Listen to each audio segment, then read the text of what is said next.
Thank you, Dr. Villacorta, for joining me and sharing your wisdom, your expertise, and your insight into our topic, which is embodied pedagogy. And you bring a particular experience and expertise to this conversation because of how much you have taught just over the years online, but then also the degree programs and beyond just a course by course level, the degree programs and large scale sort of student experiences that you've brought students through. So I wonder if maybe you could tell me a bit about kind of your overarching summary of the argument you're making as it concerns embodied pedagogy, and maybe specifically as it relates to your experience teaching online. Okay, well, thank you, Cutter, for the invitation and the time to debrief some of my short presentation that we had over our time in Pasadena in a disembodied way. Well, I was on the screen. One of the things that I recall very well in preparation for this presentation was that embodied learning has become sort of the new topic for how to cope with our realization that we are not having our classrooms as usual because of the pandemic. So embodied learning has become the common topic for what do we need to do in order to become indispensable, relevant in our work as educators. So I've been doing this for, I would say, about 18 plus years, in which I've attempted to bring some of the embodied learning and teaching in a way that promoted distance learning to begin. And 2004, Fuller used that language, distance learning, based on the idea of sending tapes and CDs. But back in 2003, a wild idea of providing learning to students across the world through what was called the World Wide Web. If you remember that. And so that was scary, at the same time innovative, and at the same time threatening for the powers that be at that time, and also inviting for a new era. So I remember teaching the MAGL back in 2004 through everything online, and we assumed that there was going to be a welcome, yeah, we're going to do online education, and it was a struggle for many. The first 5 years, I would say, from 2005 to 2010, it was sort of a let's see what happens. Believe it or not, what happened in 2020 with the pandemic kind of opened new avenues for conversation, for learning about how to be more effective in a virtual environment.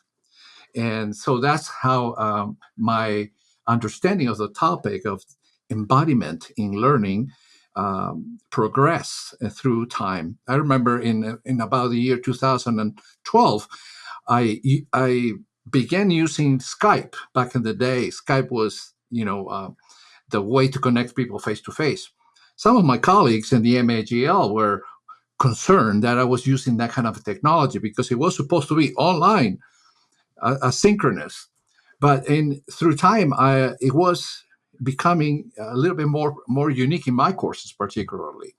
So I'm a big promoter for the face-to-face. Back in the day, face-to-face was doing Skype.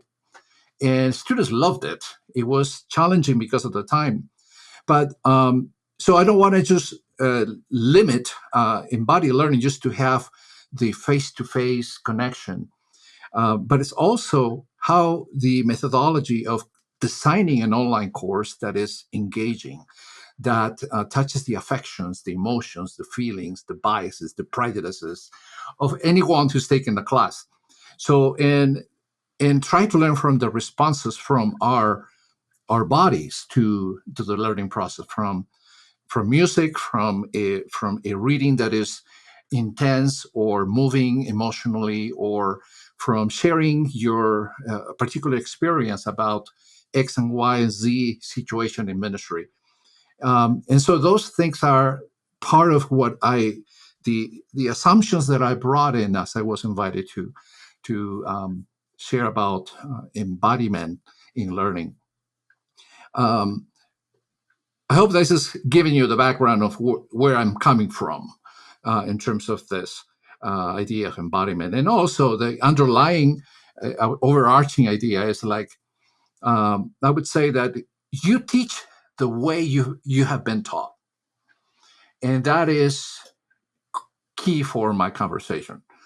And you bring an awareness or an unawareness of how much power we have as educators and how much we depend and condition the learning based on our assumptions about our power as educators. In other words, is we need to be conscious of the power dynamics that takes place, especially in a disembodied age.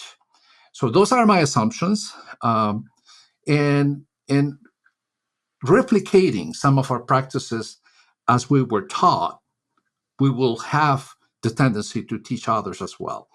So balancing those, acknowledging how much power I have, and the other is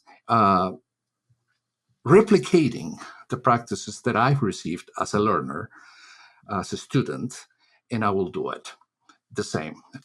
So when we're able to get those two in place by releasing the power that we have as educators and admitting that we will always have the advantage to cause learning to happen in students or controlling that learning in the process of becoming embodied in our teaching. Yeah, that's really interesting. The way you're talking about that of causing or promoting learning versus controlling learning. And I wonder, I mean, the programs you're describing, the MAGL, the Masters of Arts in Global Leadership, was the first fully online degree at Fuller, correct? And approved by ATS, the first one in North America. So it was a big deal.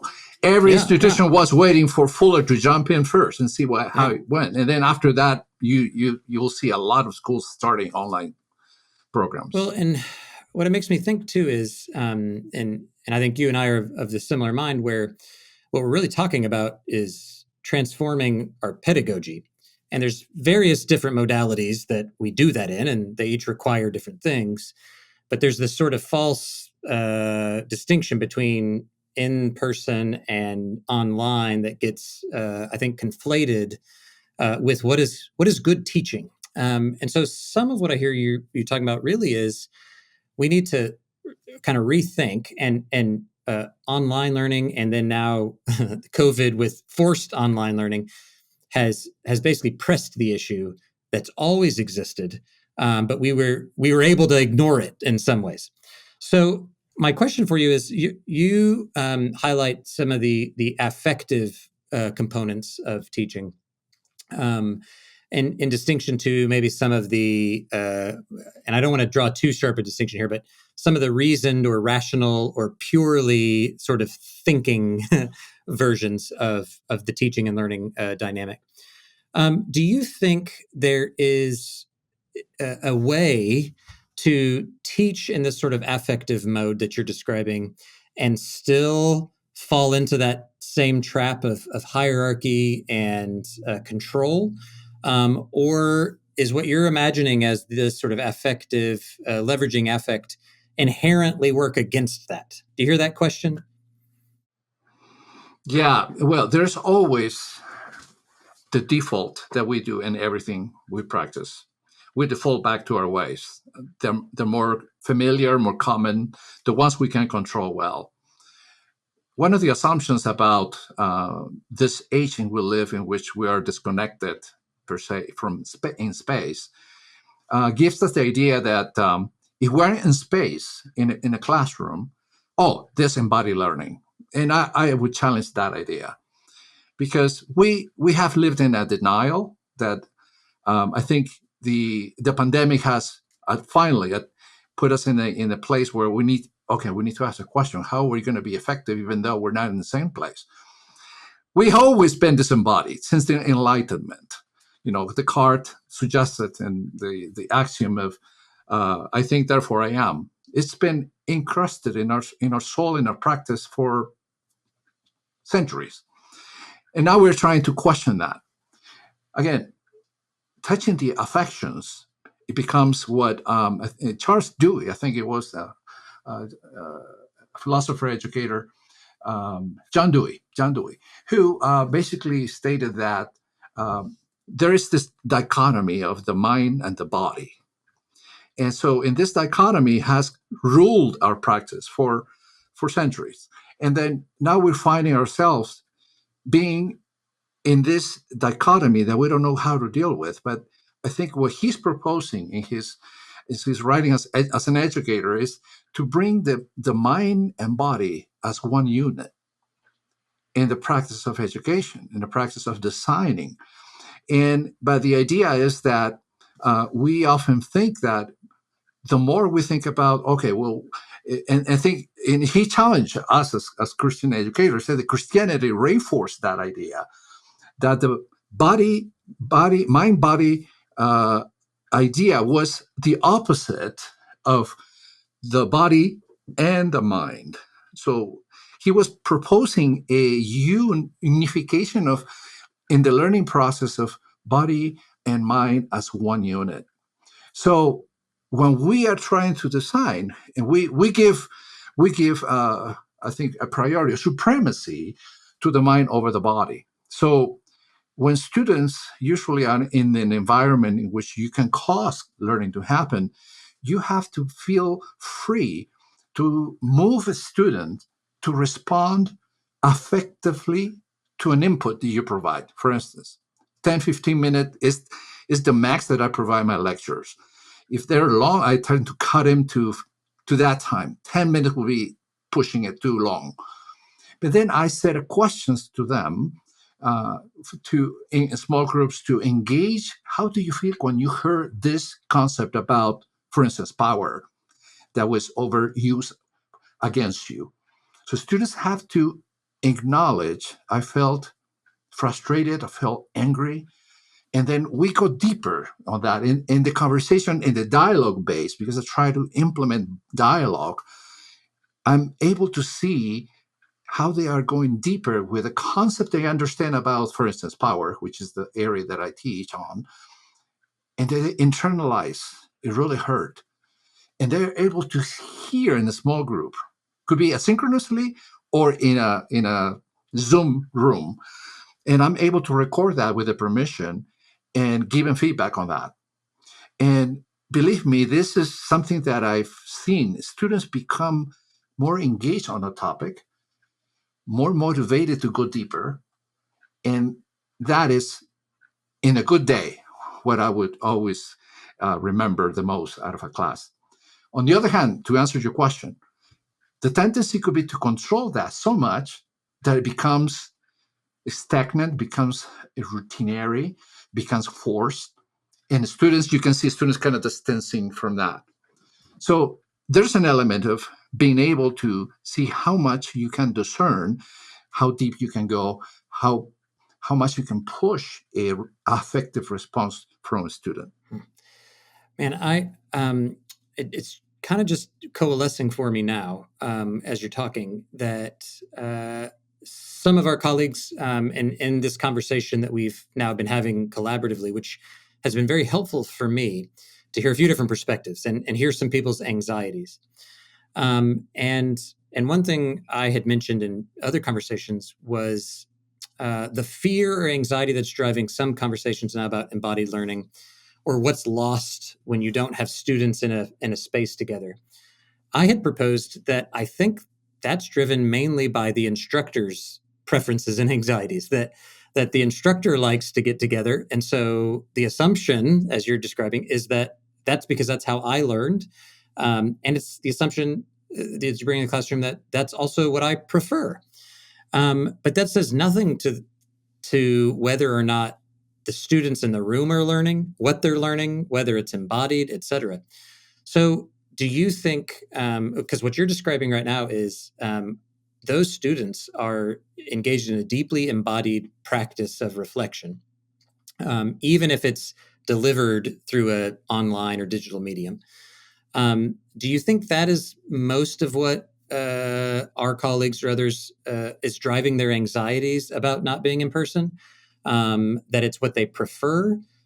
Or is it, and what they've learned and what they assume? Or is it maybe more the control thing? This is what I think I hadn't considered before, is that maybe when you, whether in the class, in a physical classroom or in a digital online space, when you do what you're describing, you have to kind of release your control as the instructor. And that is the more scary thing. I don't know. Maybe it's both and. No, yeah, I think it's both and. I think the fact that in 2020 we had to lock down, it was stressful in many aspects. Educators were stressed, students were stressed.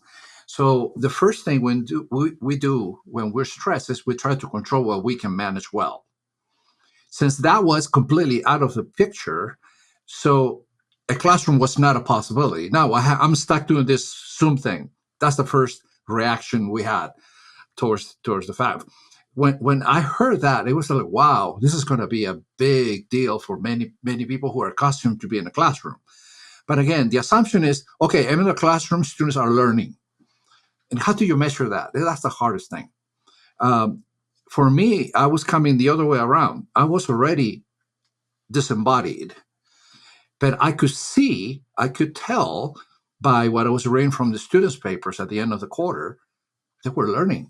They were really engaged in the topic. So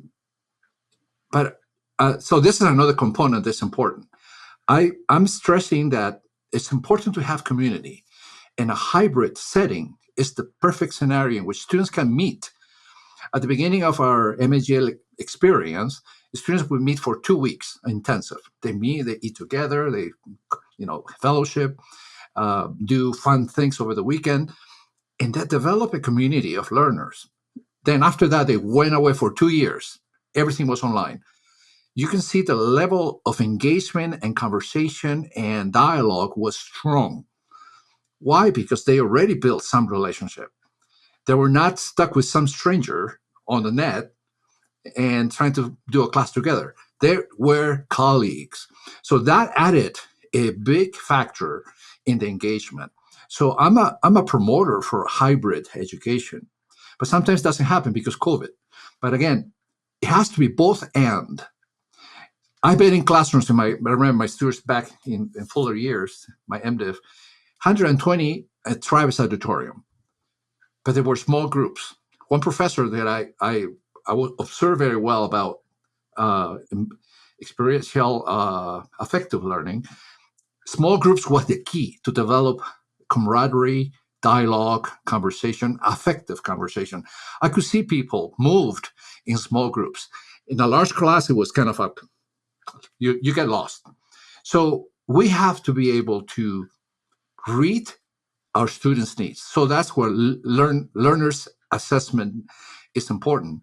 You need to know what your students are needing in areas of their cognition, their affection, the volition to do things, and the experiential. So those are the 4 elements of Bloom's taxonomy of learning, which is embedded in what we were able to do at the MAGL. So it's both and. So, and I think it puts us in a place. That is why I propose the vulnerable educator. In order to cause the students to learn, we need to release some of the things that we are accustomed to do and to do well and perform well, and to become a guide instead of a sage. Sage on the stage is a saying that Jane Vela used to promote a lot. Becoming a guide by their side of the student. So those things are required for me to release the control that I'm used to have. So this has been, I think, one of the more challenging parts of your work to me personally, because the way I was taught and the way the assumptions I bring in, and that that you then are paid to do a job, which is teach students, right? I wonder if you reversed it, and maybe you could share how you've helped. Because one thing that I've discovered as well, in addition to my own habits that I have to unlearn and change in some ways, I'm also in an environment where the students bring their habits of learning, and sometimes I've sensed, and not even sensed, I've been told there's a real resistance. No, professor, that's not what we want. Oh, We yeah. want you to get up there and deliver expert information to us. So how do you sort of intervene there with the students and help them unlearn some of those habits as well? The good thing about the whole process of teaching in this format is that we always had evaluations after, the evaluations. So we were able to see the students were expecting certain things, and then it was up to the faculty member to decide what are you going to do about it. And so that is the time when I was, okay, let's do alternate the sage on the stage and the guy by the side. And as a response to some of those evaluations that people were asking, okay, well, I need you to deliver something for me. Then, because that's they're paying for their education. They deserve that, and it's their right. Because and then I say, okay, am I flexible to do that, or I'm stuck in one way? So, and I say, okay, because when I first understand about, Paulo Freire brought this radical concept that came from his context. A context of oppression. He has to liberate education for everyone in Brazil. He stated the following: only the student knows and can determine when is the death of the professor takes place. That the death of the professor was a radical concept that cost him his career, cost him a lot. He was deported. He was exiled to Chile, and then he came to the United States because of he wanted to liberate education for everyone. So, and he proposed that the worst challenge is the one that controls the information, which is the professor. And he became with this concept. He came with this concept of the banking of education. Okay, open your head. I'm going to put a deposit of knowledge. And the question when I started reading about how to teach for this particular program, the MNGL, I was really upset because it's like they want me to be a guide, not a professor, a sage. I went to Fuller. That's what I learned. Well, I was taught that way. And I had to come to a realization. Okay, this program requires this in order to make it effective for students that are doing online. The bottom line idea is students need to learn and do and impact their context, because that's part of the embodiment as well. I remember courses that I've taken, stay here, and I didn't do anything with it. Stay here with information. But the courses that impacted me the most were when professors were able to come with new ways to engage the knowledge and make it part of your affections, your emotions, your responses, your biases being shaken. And that is when I believe the points in my learning that stuck the most was when I was able to get mad at some idea. For instance, I had students that sometimes they get mad at me because it's too much processing. In other words, too much feelings. I need something here. And then I said, well, okay, maybe this is something that you're reacting to a concept, and you don't need to dismiss it. Ask why I'm getting mad about this, for instance, about sharing power. One concept is hard for us, especially male ministers. Share power with others. What do I do to do that? That has to do anything with what I need to learn. Let's talk about a concept of Philippians 2.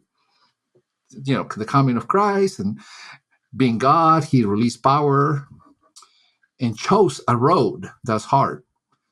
So students don't make the connection. Well, that's theology. This doesn't have to do anything with me in terms of my practice. I said, stop for a minute. Let's talk about this. Then we go deeper. And then it started making sense. Because at the end of the day, it's what the impact you're going to have on your disciples, your leaders, your teams, your churches, your church plans. That is the bottom line that you need to have as you engage your learning. Now, that's how I see this issue, because ultimately it's up to the educator. Well, anytime I interact with you, I know I grow and learn and develop. So I appreciate it quite a bit. Thank you for taking out time from your schedule and talking to me, and for your ongoing contributions to our school, to our project, and to the people of God in the world. So thanks for joining me. Thank you, Carter, for the time. Appreciate it.